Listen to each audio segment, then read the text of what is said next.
Salam sejahtera, terima kasih karena bersama dengan saya di Nazalin Unity Channel ini. Satu lagi, pengakuan Najib yang betul-betul tak pernah kita sangka dia akan sebut. Kata Najib, saya mahu rahsiakan bantuan Saudi. Itu diberitahu Najib di mahkamah. Bagaimana nak mahu rahsiakan jumlah yang begitu terlalu besar duitnya? Tak mungkin dapat disembunyikan. Bayangkanlah kan, duit yang diberikan kononnya daripada Saudi itu berjumlah berbilion ringgit. Macam manalah nak sembunyikan? Tapi tak apalah, kita baca dululah apa yang Najib kata di mahkamah ini. Najib Razak kata beliau berhasrat untuk mengucapkan terima kasih kepada Raja Abdullah secara peribadi. Najib Razak memberitahu Mahkamah Tinggi bahawa beliau mahu merahsiakan bantuan keuangan yang dikatakan diterima daripada keluarga Diraja Saudi. Menurut bekas Perdana Menteri itu, beliau bercadang untuk mengucapkan terima kasih kepada almarhum Raja Abdullah secara peribadi dan bukan secara bertulis. Wah, ini betul-betul hebat punya pengakuan. Surat boleh jatuh ke tangan yang salah, kata Najib ketika ditanya peguam Wan Azman Aiman Wan Fakhruddin, mengapa beliau tidak menghantar nota terima kasih kepada Raja Abdullah atau keluarga Diraja Saudi. Ketika memberi keterangan dalam kes 1MDB, Najib ketika pemeriksaan balas berkata, beliau menerima 20 juta US dollar pada tahun 2011 daripada putra Faisal yang didakwanya adalah ahli keluarga Diraja Saudi. Beliau juga berkata, beliau tidak mendesak Faisal mengenai kelewatan bantuan keuangan yang dijanjikan. Terpulang pada mereka bila mahu menyampaikan wang. Surat itu tidak menyatakan bila dana akan dipositkan, kata beliau. Husni kembali ikrar sokong, kata Najib. Najib turut memberi keterangan bahawa bekas Menteri Ahmad Husni Hanaz Azal kembali selepas meletak jawatan untuk ikrar sokongan. Beliau menegaskan Husni yang berkhidmat sebagai Menteri Kewangan II meletak jawatan pada tahun 2016 kerana tidak berpuas hati dengan cadangan pemindahan ke kementerian lain. Husni merasakan dia boleh menyumbang sebagai calon Barisan Nasional untuk Tambun dalam PRU 2018, kata Najib. Barisan Nasional meletakkan Husni sebagai calon di Parlimen Tambun, tetapi tewas kepada Ahmad Faisal Azumu dari Bersatu yang ketika itu komponen Pakatan Harapan. Selepas kalah, dia tiba-tiba jadi masam muka, kata Najib.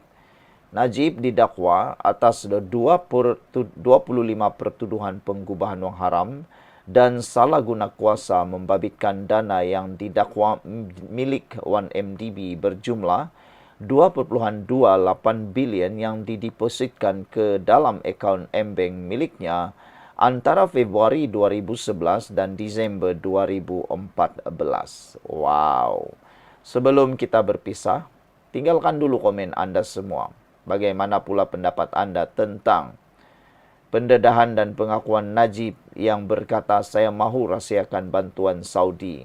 Kerana Najib kata beliau berhasrat mengucapkan terima kasih kepada Raja Abdullah secara peribadi dan bukan melalui surat. Kerana menurut alasan Najib, dia tidak mahu menulis surat secara peribadi kerana dia takut surat itu jatuh ke tangan orang yang salah. Wow, siapakah orang yang salah? Macam mana pula boleh surat rasmi kerajaan kepada kerajaan boleh jatuh ke tangan yang salah? Itu betul-betul mengejutkan. Kalau mungkin surat cinta daripada si Anu ke si Anu, bolehlah kita terimalah kan. Tapi kalau kepada raja, daripada negara kepada raja, ini macam susah mau terimalah. Bagaimana pula pendapat anda? Jumpa lagi. Salam sejahtera. Terima kasih kerana bersama dengan saya di Nazalin Unity Channel. Giliran Rafizi sekolahkan pula orang yang paling tak suka dengan beliau. Rafizi akhirnya sekolahkan Adun Kedah. Projek KHTP tergendala bukan sebab kerajaan. Okey. Kita tengok dulu lah siapa adun Kedah yang dihentam disekolahkan oleh Rafizi ini. Menteri Ekonomi Rafizi Ramli menemplak ucapan seorang adun Kedah yang mendakwa Kerajaan Persekutuan telah menekan atau menindas pembangunan The Greater Kedah. Ketika sidang Dewan Undangan Negeri Kedah tahun lalu, Adun Jitra Dr. Haim Hilman Abdullah berkata, negeri itu telah begitu lama menunggu kelulusan notis perubahan atau NOC dari Kementerian Ekonomi untuk pembesaran Taman Teknologi Tinggi Kulim, Kulim High Tech Park, tetapi belum diluluskan lagi. Rafizi dalam respon balasnya hari ini mendedahkan, permasalahan yang timbul adalah berpunca dari Kerajaan Negeri Kedah sendiri, yang sehingga hari ini masih belum menyelesaikan hal pemilikan tanah. Rupa-rupanya begitu ceritanya. Tanah tidak boleh campur tangan oleh Kerajaan Persekutuan. Ianya mesti diselesaikan oleh Kerajaan Negeri. Itu bahagian kerja kamu. Tapi kenapa pula Rafizi, Menteri Kerajaan pula yang kena marah? Kenapa pula itu salah Kerajaan Persekutuan? Buatlah kerja di bahagian anda. Jangan pula salahkan orang. Ini asik-asik cari kambing hitam. Salah orang, salah sendiri, salah orang. Akhirnya macam bangau si bangau lah kan. Bukan salah sendiri pun salahkan orang. Tak mahu mengaku dia bersalah yang lemah. Rafizi berkata, kerajaan telah meluluskan 195 juta ringgit kepada Kedah untuk pembangunan fasa 5 Kulim High Tech Park. Namun projek masih tidak berjalan kerana kerajaan negeri gagal dalam urusan pembelian tanah. Rupa-rupanya itu yang berlaku, yang tak pernah diberitahu oleh Kerajaan Kedah. Atas sebab itu, peruntukan tidak dapat dilepaskan kepada kerajaan negeri kerana mengikut syarat. Hal pemilikan tanah perlu diselesaikan terlebih dahulu sebelum peruntukan disalurkan. Kerajaan Persekutuan melalui Kementerian Ekonomi sebenarnya telah pun meluluskan 195 juta ringgit kepada Kerajaan Kedah. Masalahnya telah diluluskan. Projek masih belum boleh berjalan kerana tanah yang dikemukakan semasa permohonan pinjaman itu bermasalah dan pembelian tidak dapat diteruskan. Kalau belum ada tanah, projek tidak dapat diteruskan.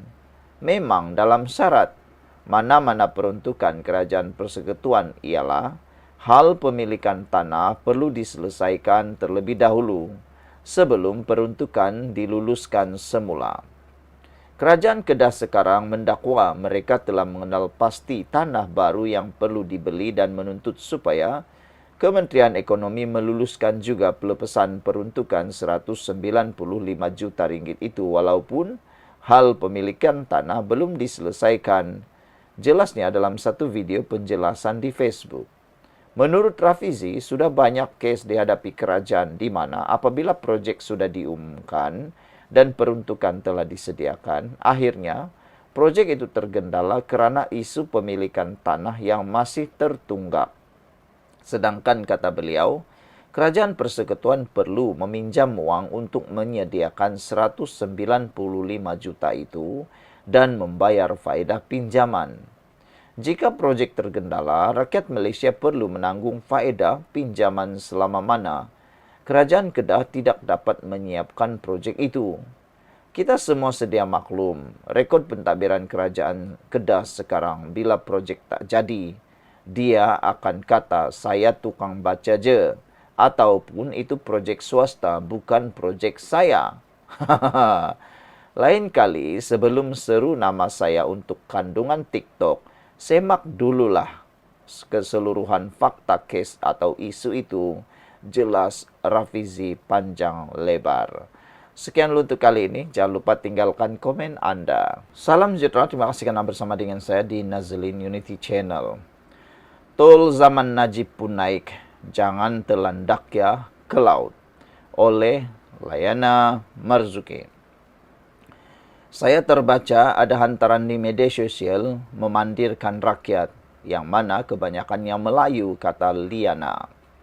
Katanya, tol tidak pernah naik masa zaman pentadbiran Najib Razak. Itu ditulis di dalam apa yang dibaca oleh Liana.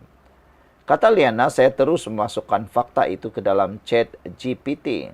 Dan ini chat GPT beri.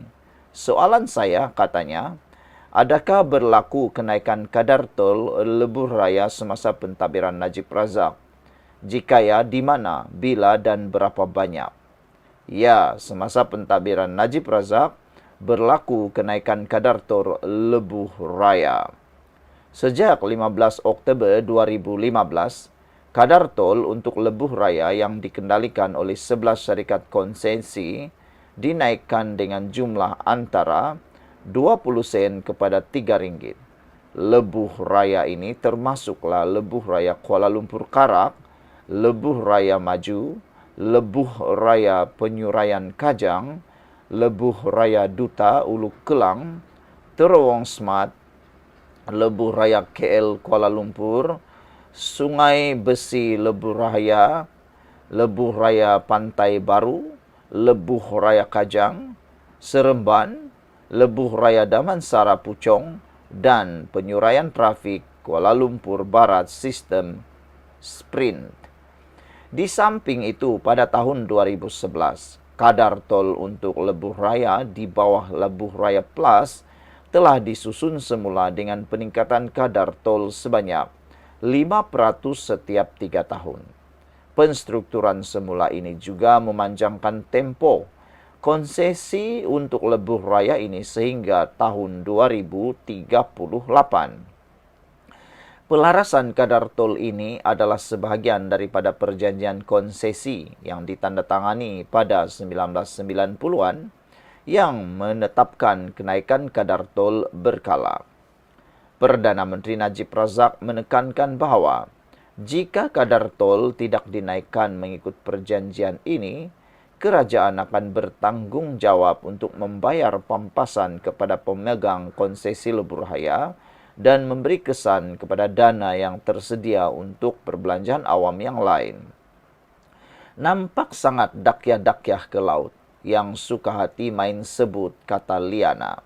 Sudahlah memperbodohkan kaum saya, kata Liana, dengan fakta menipu dan separuh masak. Kami bukan semuanya benak, main telan saja apa yang kamu cakap, kata Liana lagi. Sekarang ini saudara-saudara, maci-maci, paci-paci, nenek-nenek, atuk-atuk, abang-abang, adik-adik sekalian, semua maklumat di hujung jari. Janganlah menjadi orang yang seperti bodoh lagi.